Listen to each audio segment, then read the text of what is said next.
Երկու հարց ունեմ Նիկոլ Փաշինյանին։ Այսօր հետքը հետաքննություն է հրապարակում, որտեղ հերթական անգամ անդրադարձ է կատարվում, այո դուք չեք սխալվել, հերթական անգամ ես Անիֆից պետք է խոսեմ, անդրադարձ է կատարվում Անիֆի կողմից մի իրականացված մի ծրագրի, համաձայն որի 1.5 միլիարդ դրամ է տրվել մի կազմակերպության, որի բաժնետերերը գրանցված են օֆշորում են գրանցված, եւ որի տնօրենը հանդիսանում է Տիգրան Ավինյանի կնոջ ընկերուհին, եւ որոնք նաեւ համատեղ մեկ այլ կազմակերպությունում համասեփականատեր են, մասնաբաժն են, այսինքն նրանց կապը անհերքելի է եւ փաստ է։ Հիմա ծրագրի նպատակն էր կիբերանվտանգային ոլորտում մասնագետներ պատրաստելը։ Այսինքն Տիգրան Ավինյանը հանդիսանալով Անիֆի տնօրենի խորհրդի նախագահ, իր կնոջ ընկերուհու ընդամենը 8 օր առաջ ստեղծված կազմակերպությանը փոխանցում է 1.5 միլիարդ դրամ, կազմակերպություն, որն օֆշորում է գրանցված, իրականացնելու մի ծրագիր, որը որևէ արդյունք չի ունեցել, որևէ կիբերանվտանգության մասնագետ չկա, որևէ արդյունք չկա։ Հիմա ես երբ ամեն անգամ խոսում եմ սրանից, դուք գալիս ասում եք, հա դե խայտարակություն ա եղել, շատ վատ բան ա եղել, տեսեք մեր ծնկներն ենք ծեծում դրա համար, բայց Հայաստանի Հանրապետության քաղաքացուն դրանից ինչ, կոռուպցիա, չէ, ձեզ համար կոռուպցիան երևի այլ պոսով կոչով կենտրոնի է, կոռուպցիան ուրիշ ինչ տեսք է ունենում։ Ես երկրորդ հարցը ուզում եմ նաև Ամուսարի հետ կապված հնչեցնել, ես եթե հնարավոր է մի քիչ ավելի երկար, հա, հարցադրումը տամ։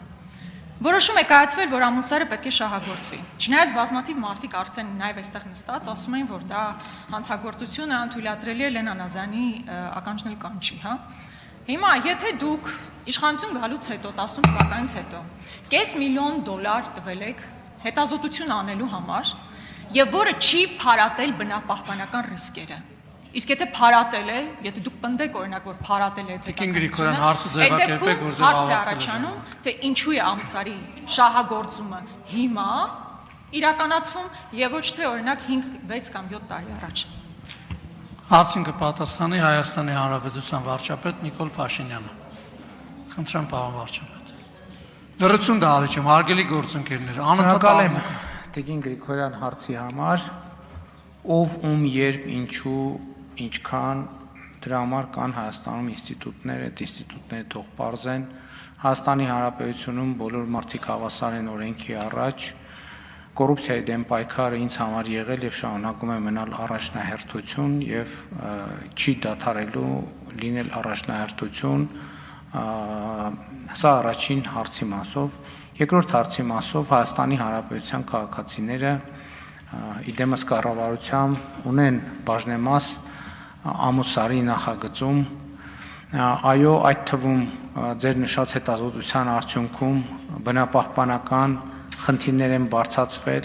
այդ բնապահպանական խնդիրները ավելի համապարփակ ենք ընկալել, այդ խնդիրներին տրվել են համապատասխան պատասխաններ, այդ պատասխանները համարվել են վստահելի, ազդակիր համայնքների համար ձևավորվել են լրացուցիչ մեխանիզմներ, այդ թվում ֆինանսական մեխանիզմներ եւ հետեւաբար կարծում ենք, որ ծրագրի գործարկումը լավ է եւ տնտեսական առումով եւ սոցիալական առումով, շրջակա միջավայրի եւ բնապահպանական առումով վերահսկելի է եւ ստանդարտների մեջ է լինելու, այնպես որ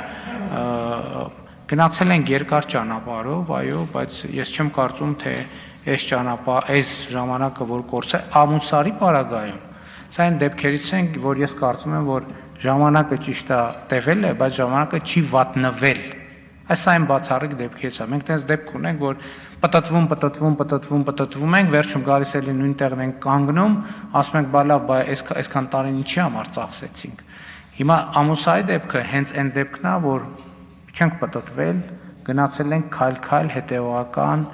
հավասարակշռված, լսելով, ուշադիր լինելով, մտահոգություններին երկրորդ, երրորդ անգամ անդրադառնալով, Հայաստանի Հանրապետության պետական շահերը սպասարկելով, Հայաստանի ներդրումային միջավայրի հետ կապված մտահոգությունները սպասարկելով, Հայաստանի քաղաքացիներին բաժնեմասով օժտելով, համայնքներին ֆինանսական կայուն եկամուտներով օժտելով։ Այնպես որ ամուսային նախագիծը իրականում շատ լավ նախագիծ է։ Արձագանք։ Ի տարբերություն անիվի։ Այս ընթացքում գույքահարկը թանկացել է, շրջարկը թանկացել է, կարմիր գծերը թանկացել են, աղբանության գումարը թանկացել է, նույնիսկ սուրճի ապարատների համար տրվող գումարը բարձրացրել եք։ Թե բա հերոս հարկատու, թե բա հերոս հարկատու գումարը վճարեք, որ մենք ավելի լավ պետություն ստեղծենք։ Հերոս հարկատու գումարը վճարումը Տիգրան Ավինյանը 1.5 միլիարդ տանում տալիս է իր կնոջ ընկերուհուն, ով ուղղակի վատնում է այդ գումարը։ Հիմա հերոս հարկատուն սա ինչ որպես ինչ լսի, ինչ մեսիջ ստանա։ Իսկ այն ձեր արգումենտը, որ բա գիտեք համապատասխան մարմինները քննություն են իրականացնում եւ այլն, հեչ համոզիչ չի, որտեվ արդեն գրեթե 3 տարի այդ քննությունը գնում է, մի հոգի ձևի համարը ճիշտ բառ չի, բայց ձևի համար մի հոգի գործի մեջ ներգրաված չի, ինչը նշանակում է, որ ուղղակի կասեցված է process-ը։ Հաջորդ ամուս սարի մասով, նորից եմ ասում, ինչ հետաքննության վրա, ինչ հետազոտության դուք հիմա կարող եք հղում կատարել, որով ապացուցվի, որ բնապահպանական ռիսկերը վերացված են։ Եվ երկրորդը, $150 միլիոն տրվել է կառավարության երաշխիքով բանկերից։ Այսինքն բանկը ինքնին պատրաստ չի եղել այդ գումարը տրամադրի ամուսայի շահագործման։ Նա ասում է կառավարություն, ինձ երաշխիք դուր, որովհետև ես այդտեղ ռիսկ եմ տեսնում։ Հիմա սա ինչի համար են բարձրացնում, որովհետև մենք տեսել ենք, որ անիվով ձեր ղեկավարությամբ $70 միլիոն վատնվել է, բա որ վաղը մյուս օրն էլ գաք ասեք հարգելի հերոս հարկատու, $150 միլիոն էլ այս ծրագրով ենք վատնել։ Տիկին Գրիգորյան, նախ դուք իրավունք չունեք որևէ մեկի անմեղության կանխավարկածը խախտելու։ Եթե անմեղության կանխավարկածի հարց է, այդ թվում մեր երկրի հարազատ հանքարդյունաբերության հետ կապված, մի հատ բոքսի պերչաթկեքով մեկ կարտ է նստած մի չգիտեմ էլ ուրա։ Նրա անմեղության կանխավարկածի մասին մտածեիք, որը իմիջիայլոց ձեզ հետ էլ էին որոշ ձևերով կապում, մի հատ եթե տենց այդ ժանրով գնանք, մենք եք ասենք, եկեք նայենք հələ հա գիտեք ինչ կապ ունի, մի խախտեք ոչ մեկի անմեղության կանխավարկածը։ Անուններ եք տալիս, որ տարել է, վերջը մարդկանց հետ գոր։ Հիմա ասում եմ, եթե տրամաբանությամբ գնանք, կգնանք ասում եմ, այդտեղ այդ բոքսի պերչաթկեքով նստած մի հատ բան կար։ Տենց ինչ բաներ էլի, ռեմբոներ, կոմանդոսներով էր։ Կգամ Իրան, հետո կմտնեմ, կկապեմ ձեզ հետ, կասեմ մամուլում բաներ կային, որ ձեզ հետ ինչ որ կապեր կար, այդ կապերը, չգիտեմ, BMW-ների մասին են խոսում, չգիտեմ, դա լավ ժանր չի, մի արեք դա։ Ես ասում եմ, որ կա պրոբլեմ, այո, ով է մեղավոր, ինչպես է մեղավոր, դրա համար երկրում կան ինստիտուտներ։ Երկրորդը գույքահարկը եւ մյուս հարկը, որ ավելացել է, այդ գույքահարկը այս են դեպքերից է, որ դուք կարող եք հանգիստ լինել, որովհետեւ այդ գույքային հարկերը կառավարության ոչ մի պաշտոնյա դրանից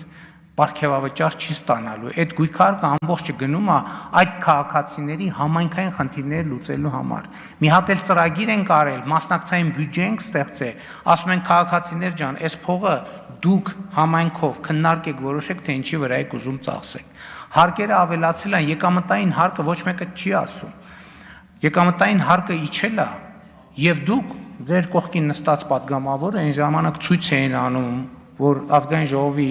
դիմացը մի անգամ հանդիպել եմ, որ ցույց են անում, ասում են հայկը հարկերը ինչ եք իջեցնում։